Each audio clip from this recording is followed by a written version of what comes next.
Tune in now for the latest market updates. Market falls like a knife. The weak hands are out, the strong hands own it. If you think trading is easy, that's the fastest way you will actually get wrecked.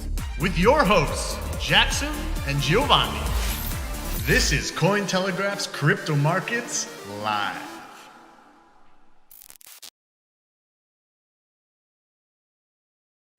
Guys, I'm your host, Giovanni. Welcome everyone to our Crypto Market Show Live.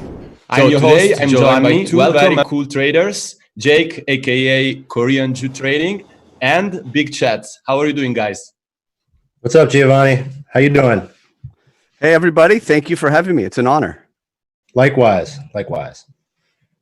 So before we start the discussion, I want to remind our audience about a new competition we are announcing. So you guys need to guess the Bitcoin price in 1 week from now. So next Thursday at 2 p.m. Eastern time, we're going to look at the Bitcoin price, and the one who got closer to the actual price is going to win $100 worth of credit in our merch store. So what you need to do is just writing in the comments below what you think the price will be in 1 week from now. And in the next Crypto Market Live show, we're going to find out who's the winner. Also, guys, don't forget to like and subscribe to our channel. And also remember, this is an interactive show. So, guys, you need to write your questions in the chat, and our team is going to pick the most interesting ones, and we're going to ask the questions to our guests. So let's get into it.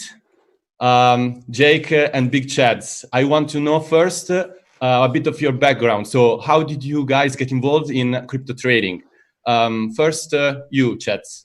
Oh, thank you for asking. And once again, I really appreciate you having me here, and it's a nice opportunity to talk to you as well, Jake. Likewise.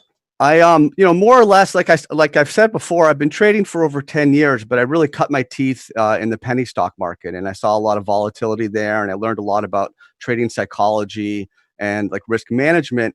And I built up an online following from that. I have a good buddy named Big Cheds, and in 2017, he showed me his iPhone, and I saw Ethereum, Litecoin, and I thought, like, why does he have precious metals on his phone? Like, it was just this moment. It was a weird thing. Like, what are these? What is this? Started posting Litecoin charts. I started posting Bitcoin charts, and all of a sudden, retweets, likes, and I realized there's this thriving community. And I went full force into crypto. And right when that happened, I was diagnosed with cancer. So while I was going through cancer treatment, Bitcoin was hitting 20K and then pulling back, and then alt season. So it was kind of one and the same for me. It was kind of a journey that I've been on now for the last couple of years. So cool. That's how I got involved in crypto. I also heard that you are about to publish. Actually, you just published a book about how you recovered from cancer. And thank you. Yeah, I just published my book, My Battles with Cancer, a candid patient and caregiver's memoir. It's available on Amazon, Kindle, paperback format. For me, it was a way to get through my treatment. It was a way to write about it, to think about it. And I was kind of live blogged my cancer journey. So the people on Twitter, my followers, were part of it. And you see them in the book. They respond to me. I gained strength from them in tough times. So it's really, for me, in many ways, one and the same. Kind of the crypto and the cancer journey. I just published the book, and thank you for allowing me to talk about it. Of course. So now I want to hear about Jake's story. How did you get involved into crypto and into crypto trading? Yeah, by the way, Cheds, congrats on your book, man. Great story, inspirational. My story is a bit different. I was in dental management, actually, and I was working for a dental corporation overseeing, a larger territory, and that was kind of my thing. That's what I did for 15 years, actually. And I had another kid on the way, my second, and I wasn't in love with the job. And something was telling me, you got to do something because you're going to end up doing this forever. And, at the same time, I had just watched The Big Short. So I was kind of upset with, the way the Fed prints money and how bankers get away with stuff. So I had this really kind of like screw the system sentiment in myself. So everything kind of came together. I was watching Instagram. Some of my friends were posting coin market cap screenshots, and I saw these Litecoin, Ethereum, Ripple, all these things going up like, 30% in a day. I'm like, what the hell is that? I didn't even know what it was. I thought they were stocks or penny stocks. And I said, let me do some investigation. Like a jerk, I didn't. right? Mhm. This was in about April of 2017. And then the vice president of my company, we were just having a candid conversation about investments and different things. He said, "What do you know about Bitcoin?" And he didn't know too much, but he was assuming I knew. And I said, I don't know too much. And he was showing me Coinbase. And that night I went home. I started to do research. I stumbled upon Andreas's videos and things of that nature. And the rest is kind of history. It just completely took over my life and changed it in a great way. I mean, that night I bought some Bitcoin, or I signed up for Coinbase and bought it as soon as I was able to. And then I started to dabble in altcoins. And before you know it, I'm making YouTube videos. So, it happened super fast, and I'm glad to be here. Cool. So it seems like that crypto trading played quite a big role in both of your stories. Oh yeah, 100%. Within 3 months from buying my first Bitcoin, I was quitting my job to pursue this as a full-time basis, because it was the only thing I wanted to do. And keep in mind, I have a baby on the way too. I'm like, how am I going to pay for this baby? I got to do something. And it possessed me. I didn't want to do anything else but that. And, I fell in love with it. I think it's interesting. I think a lot of people actually found an identity, have kind of found a way of life through crypto. And that just reinforces the idea that it is its own ecosystem and kind of we operate, right? 100%. So speaking of identity, I guess I might as well talk about my name, Korean Jew Trading. I had my own, I grew up in the 80s and 90s as a biracial kid in a predominantly white town. And, back then we had thick skin, but, people say it's bad now, but back then, bullying was a thing. And I had to always kind of explain. People would be like, "What are you? Are you Chinese? You Japanese?" I'd say, "Well, I'm half Korean." And I go, "What's the other half?" Jewish. I was almost, I would get anxiety when people would ask me about my ethnicity. It was something I was embarrassed of for a very long time. So fast forward to crypto, I'm no longer embarrassed, but I'm thinking of a name. What do I call myself in Telegram? And as a kid, I never had like a cool name on AOL or a cool PlayStation Network name. I'm like, I'm just going to be Korean Jew, and we'll see what people say. They might say, "Oh, he's a Korean, he's a Jew, he might know something," and kind of ran with it. So, that's my story about identity as far as what crypto has done for me. All right. So let's get started talking about what is going on right now, actually, in the crypto markets. So I would like to know, what are the key indicators, the key levels you're looking at, and also some perspectives on what we're gonna likely see in the few days to come. Chad, you want to start with your perspective? Sure. Should I just kind of talk about the price action a little bit and show the chart, or you want some broader thoughts here? What are you looking for? Maybe let's get to the zoom in, and then maybe talking about the macro picture a bit later. Like let's zoom in the charts and see what is going on. Do you want to see my screen, or would you like me to just tell you some levels to talk? Let's maybe as you want. If it's more comfortable for you to explain through your. Let's just do that briefly, and I'll just take a look here. I have up the weekly chart. We could talk about that later, but really on the daily chart, I have just the candlesticks up. I have some moving averages, some Bollinger Bands. We're kind of, we had a recent break, or perhaps a false move out of this triangle or wedge consolidation. From candlestick terminology, we had the dark cloud cover the following day. We had the price pull back to moving averages. The question I'm kind of watching right now is, will we get rejected once again here and kind of come back and test this lower boundary line? This is an important boundary line because of the length of it, the number of touches you've had on it, multiple touches. So generally speaking, my view is this is a more important trend line than the upper trend line. So that's really what I'm watching, is really this consolidation range, and to see which way it breaks. And if it does break up, we're going to want to see more volume than we saw right here. And that's maybe just kind of a brief view on where I think we are right now. Cool. And how does it compare with Jake's perspective on the situation right now? All right, so let me pull up the daily. Can you guys see that? Yep. Okay, so I am looking at this wave here as just kind of a range. Obviously 10.5 due to the October 2019 high, as well as in February. That's a key level. A break above 10,500 would probably bring some some very exciting price action and increased volatility as well. But one of the things that I, as a trader, do try to avoid is when you see these type of structures developing around key levels. This price action is basically meant to just chop everybody up. All the high leverage traders get wiped out, and then ultimately you'll get a volume climax in either direction. That direction that this breaks out is usually not a fake out. So something that you can do is play a different asset if you're unsure of what to do in here. But when I have been trading it, but I'm just playing it as a range. So like above 10K, the high nines, I start to trail my stops up. I don't want to get hit with something hard. And when it dipped, I bought both of these, as well as, yesterday I got so lucky. I got really lucky to catch what happened yesterday. But, I'm bullish down here. And as long as you're managing risk, that's a good play in this type of scenario. So as far as what's going to happen now, we're coming up against a way higher term trend line that we broke through. It was a fake out above and quickly rejected. We're coming up against it now. So if we get through it again, I would lean towards a bullish bias, but at the same time, above 10K, I mean, you got to think about it. We're looking at 10.5 as our resistance here. That's about, $600, $700 away, something like that. It's only 6 or 7%, right?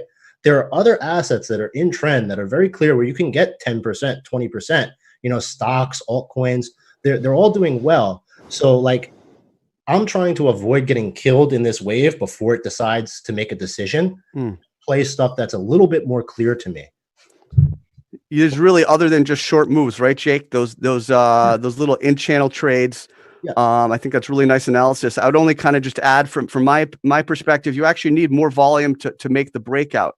Kind of based on classical charting, you can just drop off. You can have that ascending peak where it just kind of drops off. You don't even need volume on it. So volume would be good for bulls. Bulls want volume. There's a lot to chop through. You definitely outlined some key levels there. 100%. I mean, a lot of people go into this and they'll long in an area in the middle, like 95, 96, and expect to hold that to 11K. Right. But, if you want to do that, you have to have proper risk management where, you're not, if your stop is $50 away, you're not going to make it. It's not happening. Well, you make a great point. You're buying mid-channel. You really want to buy bottom of channel. You want to buy, if you try to short at the top of the channel, you can have a nice tight stop loss. Yes. Well, if you buy in the middle, you got to have conviction in the direction. You got to kind of very actively manage that stop loss, like you talked about. It seems more of like an impulsive decision when people enter positions based on Twitter, or their friend who texted them and said, the moon or whatever. That's when those people are starting to, and you'll see these drag out with these ranges. And what you got to realize is most people are entering in the same spot as you. And that's not a good place to be in markets. They're entering after a big green candle in the 15-minute chart. They're coming for you, Right. So, we're on the same page with this 100%. But ultimately, when I'm looking at the price action, what I'm seeing with Bitcoin, this is a nice uptrend. Every narrative that Bitcoin was designed for is in play. When I got in 2017, we had Venezuela was having all sorts of trouble, and Bitcoin really took off at the end of the year when Trump and Kim Jong-un were talking about nuclear war, and a lot of the buyers were coming from Japan and Korea when this guy was shooting off rockets. So Greece, when the Greece collapsed, that was also a good time for Bitcoin to go up, bullish Bitcoin times. So historically, Bitcoin has performed well in the face of a crisis. And has it though this year? Isn't that kind of the question? Wasn't that lacking this year? Right. Well, this year, this was a black swan event. From a technical perspective, I was bearish just because we got rejected for a second time at 10.5. So when that dumped out here and made, and this started to bounce and make lower highs, I was already bearish, very bearish there. I happened to be keeping up very closely with what was happening in China with coronavirus, mainly because I was friends with BitLord, who is on boots on the ground, right? And started to do some research. And one of the interesting things about coronavirus, the whole event, was the CDC, the WHO, the government, all the people that are experts on this type of an event missed it, right? Who got it? People that specialize in risk management, people in markets. We saw this coming. And one of the ways that I was able to kind of identify that this was going to be a big deal was nobody in my real life was taking it seriously at all. And when you think about Zika virus, you know, H1N1, all these things, Ebola, the things that we thought were going to be the end of the world that never did anything, people freaked out. It was all over the news. But coronavirus kind of like laid low. And do you think people had crisis fatigue, perhaps, and that's why they're like balked? I think it was like the boy who cried wolf. You know, it's like you fooled me before. You're not going to get me this time. Sure. But when you look at what China, get out of here. Come on. Oh, Jake, by the way, do you want to switch back to your screen? Yes, sure. Just because we are talking about macro things. Yeah, absolutely. Actually, I want to just halt you a little bit here because we're going to talk about these macro perspectives in a little bit. Sorry about that. Actually, going on, and my cat jumped on me, and no problem. Should be at the top, I think, right at the top, middle top, I think. Stop sharing, red button. Stop video? No. Stop sharing. Stop sharing. Sorry about that, guys. Cool. So actually, I want to talk a little bit more about what happened with this last rejection. So earlier this week, John Bollinger, the inventor of the Bollinger Bands indicator, said that the move towards 10,300 that was a head fake, inviting traders to trade carefully or to go short. So you also identified it as a kind of fake move because it got rejected immediately after. But how do you usually identify a fake move like this? And you understand that this is not real. This is gonna revert. Chad. So I mean, I don't know. Basically, the Bollinger Bands, what they're designed to do is they're designed to show you a price movement outside of a standard deviation, right? To show you an excess, an overextension of the bulls and overextension of the bears. And in this case, we had a higher that move. It penetrated the upper Bollinger Band. It closed above it. It was actually a higher high on the candle close basis from that May 7th high. Yes, we did pull back the following day with a higher volume red candlestick, but we pulled back to moving average support. We're continually rising, challenging those highs. All that's doing is telling you that you're overbought in the short term. It doesn't negate the bullishness of the longer term view, even a larger view on the daily. You know, rather than looking at a 5 candlestick range, you can look at 50 or 100 on a daily view. So it's just showing you you're overextended. When you hit that upper Bollinger, you're probably pulling back to the middle Bollinger. And I know we're going to talk about it later. That's critical for how you use Japanese candlesticks, how you understand the context of any particular signal that you're given, right? So that's what I would say about that. I think he was showing that you have a short-term overextension of the bulls. It doesn't mean you can't come back and hit that again. You can test it again. You keep testing it. The more you test it, the more likely you are to break it. The question is, do you have continually rising support? Is your demand level still there? If you have demand, none of that really matters. A rejection doesn't matter if you still have demand, because that demand says we're going to try again. Good. Mm-hmm. Jake, that is your also interpretation about what happened. And well, I don't actually use Bollinger Bands or too many indicators in general. I see the value in it, but it's just not my thing. As far as that move, I trade price actions, structures, as well as sentiment. Sentiment is very important to me, but it's not as blind. You don't blindly go on and say, "Hey, everybody's this, everybody's that," and I'm going to do the opposite. It's a bit more nuanced than that. But one of the things that I noticed was when we were at about 10.3, 10.4, Arthur Hayes tweeted something to the effect of, look at this and something like that. That he's somebody I have notifications on. I pay a lot of attention when Arthur decides to say anything. So at that point, I tweeted out, everybody move your stops up, be careful. As well as told my friends in my trading group, guys, be careful now. So that was the first sign. And in that wave, I don't have the chart, but there was weakness on the lower time frame. So being that it was up there, there was so much volume in there. If that wave were to break down, you were going to see a cascade of liquidations. It went further than I had anticipated, to be honest. But I did see John Bollinger's tweet. I'm not taking a shot at him or anything, but that tweet did come after the dump. So after the dump, now you're telling people this was a head fake and be bearish. That was at around 9,500. So the timing was kind of bad there. And it's easy to say after the fact that that's a head fake. Yeah, of course. We made a higher low, so the trend is still intact. can I devil's advocate that, because that's really kind of the case almost with anything. Like if you take, think about like a gap, you have a big gap, right? Is it a breakaway gap? We don't know. We won't know until weeks later if, that it didn't revisit it, or breakdown gap. And pretty much everything can only be classified kind of after the fact. A lot of these things are just a devil's advocate that, It's true. It's true. It's true. But just, I guess, from a technical perspective, the level that it bounced off of, and also we have disparity on the exchanges. So BitMEX hit like 8,600. Yes. I actually caught 8861. Like crazy. Lucky because I could have got killed in that. But knife catching could be so dangerous on these exchanges. However, the other exchanges went to about 91, I believe, or 92. So I'm looking at it this way. BitMEX has completely cleared out their longs. Like all the longs on BitMEX are dead. And the funding is something also that I pay attention to. And just from like it hanging on and making fake outs below, 94, 95 seemed like an area where it was good risk reward to be long. So, it can dump right out off this trend line if this fails. But, as long as you're managing your risk.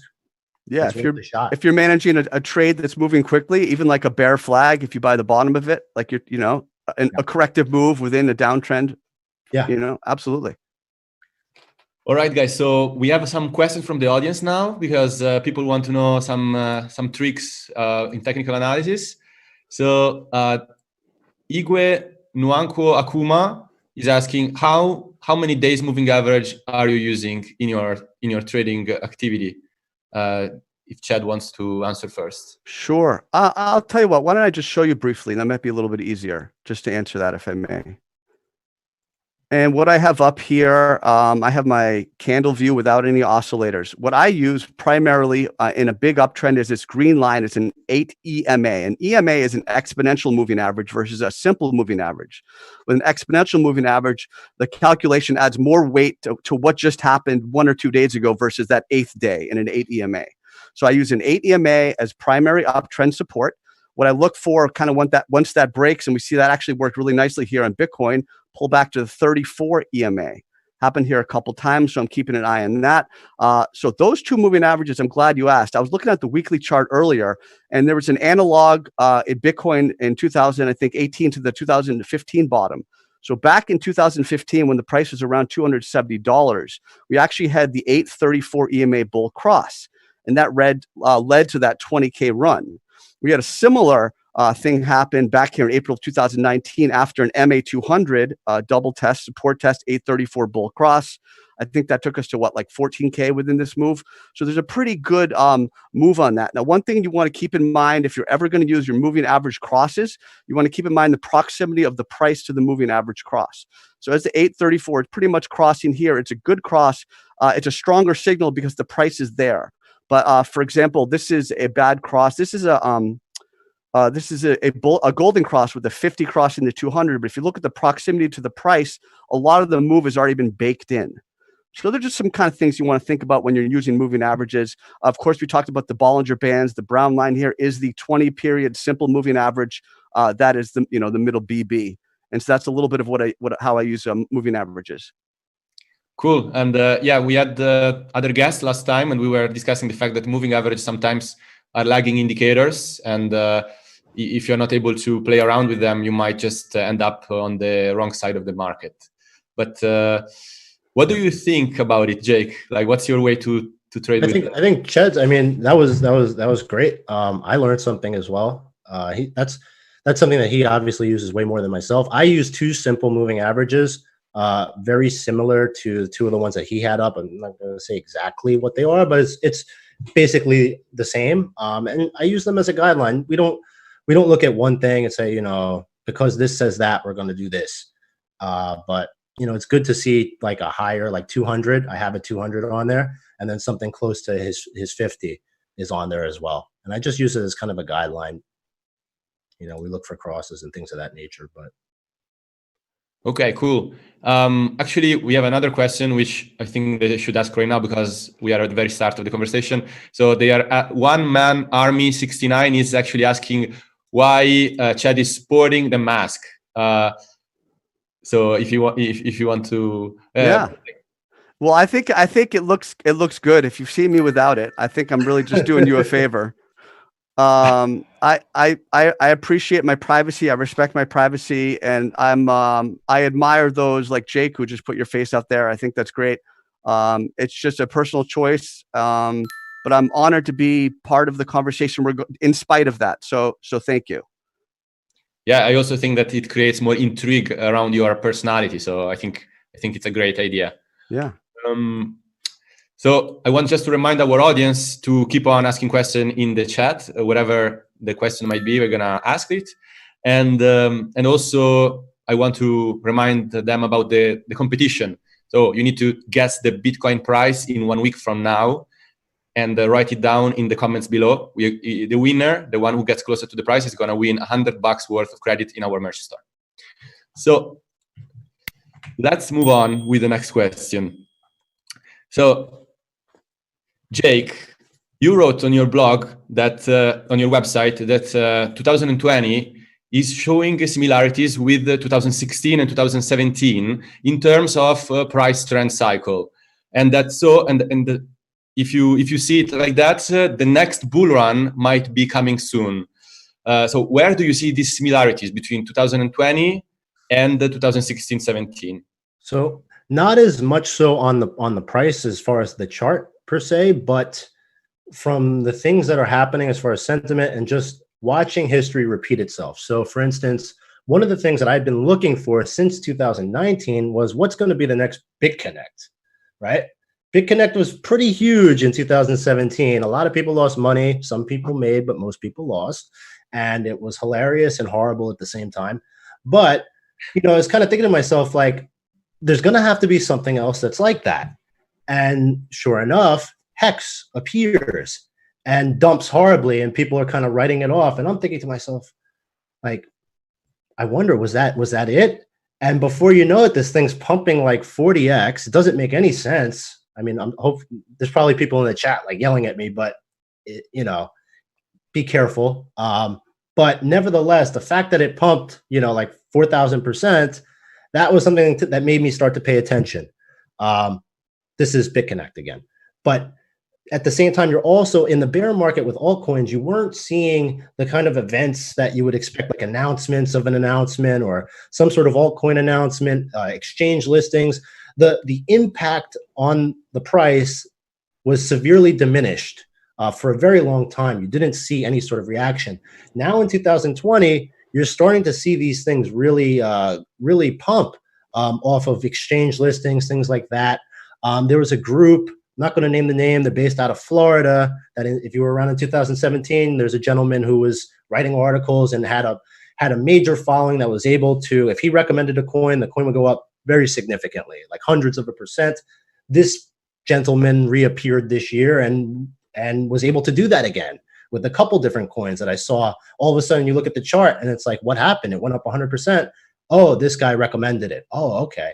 That stuff wasn't happening in 18 and 19. So as far as like around the altcoin market, you're seeing a lot of the same types of behaviors that I wasn't certain that we would ever see again, starting to reemerge. So that's one thing that made me very kind of optimistic about altcoins. The other thing is, from a technical perspective, we chart BTC dominance, and BTC dominance had made an inverse Adam and Eve. I believe it was in around September, and then started to fill some of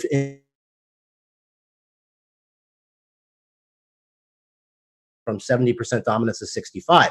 The next level is like 61, 62, which I think we will get to. One thing you need to be careful of is Ethereum is looking extremely bullish.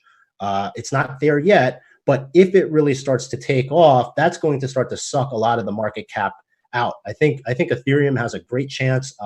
DeFi technologies are starting to become actually exciting. And what the biggest contrast I see between 20 and 17 is the actual belief in the market participants in what you're investing in is starting to return. For most of 18 to 19, I must say, I think a lot of people were kind of just gambling or trading and not really believing in the projects. When I first got involved with crypto and Bitcoin, in 2017, I was completely diehard. I thought all these coins were going to change the world. You know, I really was like doing research, reading the white papers, and believing in that. And obviously, they all aren't. But if we can get some sort of actual adoption where decentralized apps are being in play, or Ethereum is being used with decentralized finance, and we start to get developments like that, combined with what I'm seeing on the charts, as well as hyperinflation or Fed printer printing money, that creates kind of a perfect storm for a bull market again in both Bitcoin as well as altcoins. Chats, what's your take? Do you agree with Jake, or you have a different perspective on the comparison between 2020 and what we saw back in 2017? I think there's a lot of truth in what he said. I think I have some similar thoughts. I might elaborate in other directions. I think what's different now is we're seeing also more institutional money that's coming into Bitcoin. And that's kind of creating a more sure footing, perhaps, for that ecosystem we talked about earlier. When we talk about alt seasons, he rightly pointed out that dominance chart. And the best time for the alt season, when the BTC pair is running, when it's outperforming versus Bitcoin, is when Bitcoin's in a corrective phase after it's had a great bull run. We didn't have the alt season until after the 20K, pullback. There is money out there now. So he rightly points out there are pumpers, there are sheep, wolves in sheep's clothing, whatever metaphor you want to use, who put out those letters. And because people just want to know what to buy. That is gambling. There are also a lot of seasoned people who have been around now and traded for several years with eyes wide open.